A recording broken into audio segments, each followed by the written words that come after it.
சிலை அமைகிற இடத்தையும் அதனுடைய இதுவும் காட்டுறோம். ஏற்கனவே பூமி பூஜையோட இது வீடியோ போட்டிருக்கேன். இப்போ வந்து சிலை அமைய சார் வந்து பேரூராட்சியில் ஜேஇ ஃபஸ்ட்டு தண்ணி போடுறதுக்காக இங்கே தண்ணியே ஒரு 25-30 போர் போட்டு இது உள்ள தண்ணியே கிடைக்கலைங்க. இவர் தான் ஆயாதி பார்த்து கொடுத்தாரு. அதன் பிறகு நல்ல தண்ணி, அந்த தண்ணி வந்த பிறகு தான் நாங்கள் சேலை செய்கிறோன்ற முடிவை எடுத்துட்டு இதுக்கான முழு ஏற்பாடு பண்ணார். இதுக்கு ஃபுல்லாக ஒத்துழைப்பு மணியே அப்படி போக மணியே இதுக்காக ஃபுல் ஒத்துழைப்பு பண்ணார் சார். இப்போ ஆடிக்கத்தி கூட அன்னதானம் ஒரு குறைஞ்சது ஒரு 10,000 பேருக்கு அன்னதானம் பண்ணியிருப்பாருங்க. இதே இடத்துல தான் பண்ணார். சிலை இந்த இடத்துல தான் அன்னதானம் பண்ணுவேன் அப்படின்னு சொல்லிட்டு பண்ணார். ஒவ்வொரு இடமும் பண்ணுறேன்னு சொல்லிக்கிறாரு. இந்த இடம் தான் முருகர் சிலை அமைய போகிற இடம்.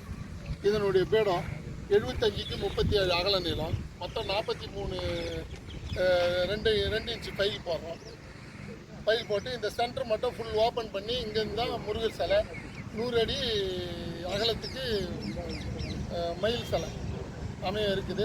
அதுக்கான இது ஃபவுண்டேஷன் வேலை ஆகிது. ஆமாம். சதீஷா, இவர் சதீஷ், இவர் பேர். இவர் என்னோட நண்பர்.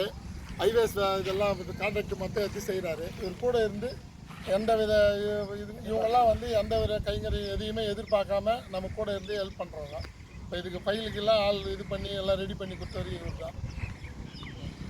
ஃபவுண்டேஷனு இது பண்ணி கரெக்டாக 2 அடி இதுக்காகுங்க இது பண்ணிங்கிறாங்க. இதெல்லாம் நாங்கள் இதெல்லாம் ஃபைல் ஃபவுண்டேஷன் கேள்விப்பட்டுக்கிறோமே தவிர பார்த்ததே கிடையாது. இப்போ தான் முருகர் சிலை செய்யணுன்றதுனால இது பண்ணி பார்த்துன்னு இருக்கோம். இது ஒவ்வொன்றும் எல்லாம் ஃபுல்லாக பாருங்கள். ஒரு 4.5 மீட்ரு போடுறோம். 16 அடி வருது கிட்ட. 16 அடிக்கு பார்த்தீங்கன்னா நீங்கள் ஒரு 5 அடி தான் மண், மீதி மொத்தம் பாறையாக தான் எடுக்கிறாங்க. 2 நாளாக செஞ்சுக்கிறாங்க. 1.5 பாறை ஒரு பள்ளம் எடுத்துகிட்டு இன்னொன்று அரை தான் எடுக்க முடிஞ்சு. இப்போ தான் இடைவேளை இதுவாக சாப்பாடு போயிருக்காங்க உணவு இதுக்காக. நாங்கள் இது ஒரு சிலையை ஒவ்வொரு நாளும் ஒவ்வொரு இதுமா நான் உங்களுக்கு இது கொடுக்குறோம். லைவ் பண்ணுறோம்.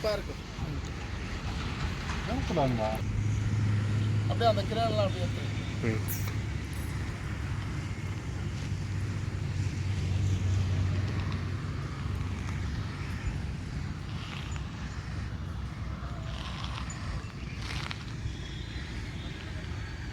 மலை சொல்லுங்கள்.